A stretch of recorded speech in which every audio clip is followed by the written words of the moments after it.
Hey, this is Knifestandards. Today I'm going to be doing my full review of the Cold Steel 4max Scout. But first, please follow me at Knifestandards. You can follow me on Instagram, and don't forget to like this video and subscribe to my channel for a lot more knife content and weekly knife reviews. Alright, cool. So let's get into it. Here is the Cold Steel 4max Scout. Now, let's go ahead and take a look what it says. Cold Steel, AUS 10A blade steel, made in Taiwan. I got this guy before they sold Cold Steel, so I forget, what's that guy's name who, anyway, the guy who started Cold Steel and ran the company for a lot of years, he sold Cold Steel, and I bought this knife before he sold it. Not sure if that makes a difference, but I'm actually not sure what's going to happen to Cold Steel now, if they're changing production or if they're changing factory or facility. I don't know. Now, this is a thumb stud knife. You got to be kind of brave to open it one-handed with a thumb stud. This is a big ass knife. This is a serious knife, and this is kind of the budget friendly version. The 4max Scout refers to kind of the budget materials. You can get this knife for right around $100, maybe just under 100. It has Grivery scales and the AUS 10A blade steel, which is a budget steel. Coming from Cold Steel, really good budget steel, but still a budget steel. Excuse me. The 4max, I think it comes like G10 scales, or definitely upgraded scales, and then of course the more premium blade steel. I think it's 20 CV. So if you want to pay $400 more, you get the 4max.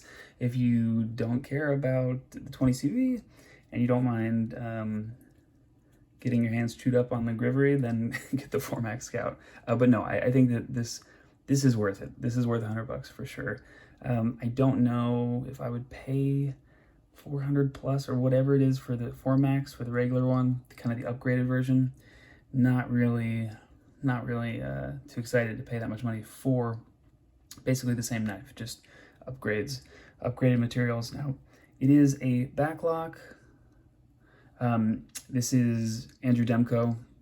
This kind of has Andrew Demko written all over it, but Andrew Demko, so it's a backlock and you just kind of push down and then that releases it.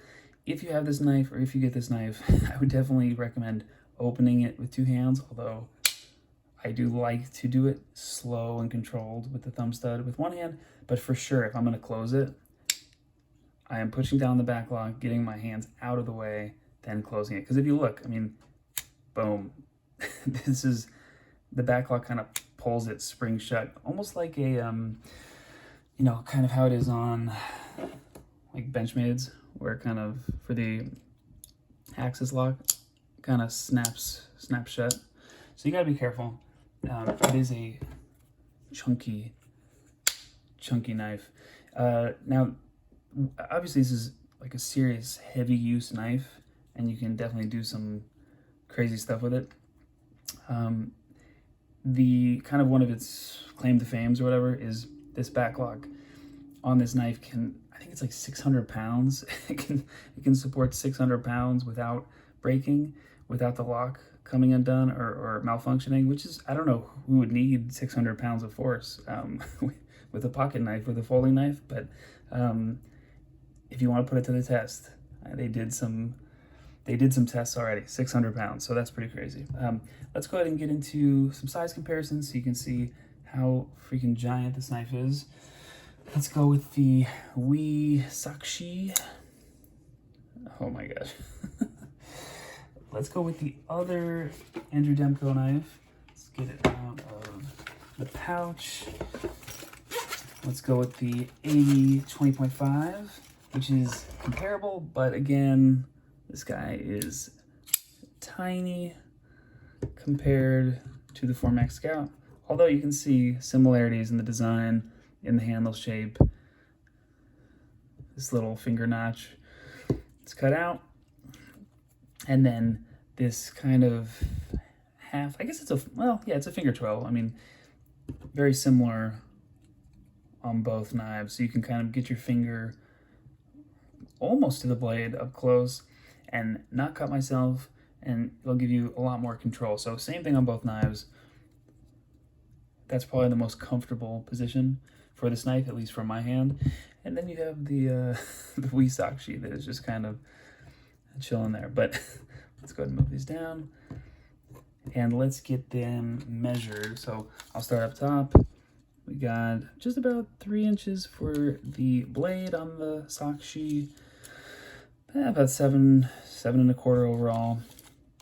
Now for the 80-20.5, 3 on the blade, 7.5 overall. And then what about this chunky boy? 4 on the blade. Oh my God, 10 inches overall. So pretty serious. Let's go ahead and get this closed up. And off to the side. Try not to knock down my whole setup here. Now, I'll just leave these two for a second so you can see some of the similarities. Really similar in the handle shape, these ergos, these curves. Also the construction, all these little, I don't know exactly, I said this in the 80-20 unboxing, but I don't know exactly what these, they're not, I mean, it's hardware, but I guess this is part of the locking mechanism. Maybe that holds the lock in there. Not exactly sure, but a ton of hardware, a ton of screws, same deal here. And then the pound for pound ugliest pocket clips ever. Anyway, so I'll go ahead and get the, but also super innovative strong locks on both of them. You got the shark lock on this guy, and then you got this back lock on the Formax Scout. So get this guy out of the way. Full review coming fairly soon for the 80-20.5. Let's go ahead and talk about the actual blade. This thing came super sharp from Cold Steel, which is to be expected. It is thumb studs, thumb stud opening, although you could do kind of the pull with 2 hands to get the blade out. It has a pretty interesting stonewash. You know, it's rugged. It goes with the Grivery. It kind of has the same textured pattern as the Grivery. So, you know, I've seen nicer stonewashes, yeah, but for a budget blade, definitely not the worst stonewash I've seen. Definitely fits with the style and the aesthetic of the knife.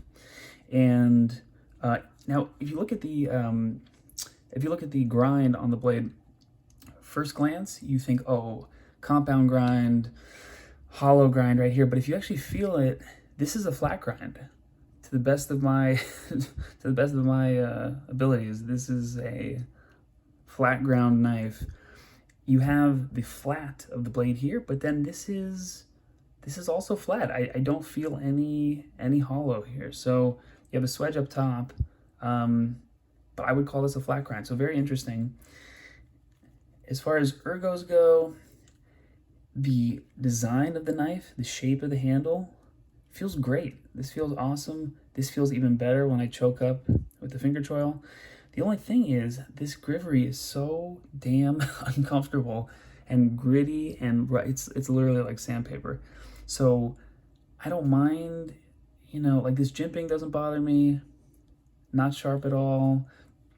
I usually don't mind jimping or, you know, mildly rough spots on the knife, or it usually doesn't bother my hands. But this, I just can't imagine using this knife for more than, you know, a few minutes at a time, because this thing would just tear up my hand. Now, you can even see, like, what? Why would they do this? Maybe this is their marketing ploy. They want you to just go straight to the Formax and skip the Scout, but super uncomfortable uncomfortable handles. Overall, I think this knife is pretty cool. I mean, if you have some serious cutting to do, or you're in the woods or something, or you want to do some batoning, yeah, why not? If you just want like a, I don't know, like a hunting knife or something, although I don't go hunting, so don't quote me on that, but this just seems like a quintessential, like, outdoors, survivalist, you know, in the woods hunting knife. Really serious. Now, in the pocket, this thing's heavy. I mean, this thing's uncomfortable. I did not enjoy carrying this, and I didn't carry it for that long, to be fair, but I did not enjoy carrying this at all. The pocket clip is just terrible. It's just terrible, and especially when you pair up this pocket clip with the really super, I mean, listen, the super rough Grivery, it just rips your pocket. It just tears up your pocket. Like I have pants that they're not quite jeans, but they're not really cargo pants either, but they're kind of in between. And it just shredded the side of the pocket. One day of this going in and out of my pocket, done. Those pants were done. So, you know, it's just not. This is not my style. I live in the city. This is not my go-to knife.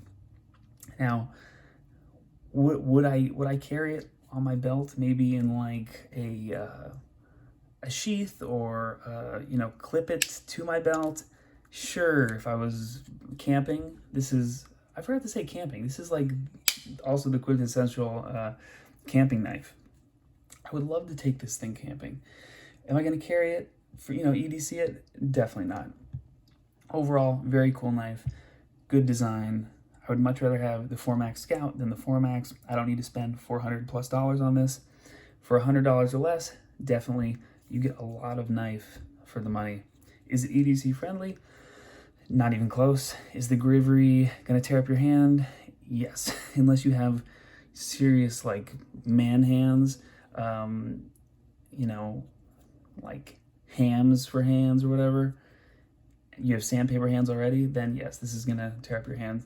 Comfortable ergos, 100%. Good quality from Cold Steel, yes.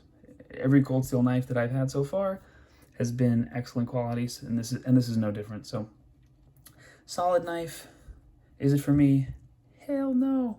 But if I ever go camping or on a hike or something, why not? Now, if anyone knows recommendations for a clip that I can change this out for, I would love to hear it, because maybe all this knife needs is just a nicer, more pocket-friendly pocket clip. Let me know in the comments. Yeah, I just wanted to get this review out real quick, and a lot more knife reviews, knife content, knife stuff coming soon. So thank you so much for the support, and I'll catch you guys later. This has been Knife Standards.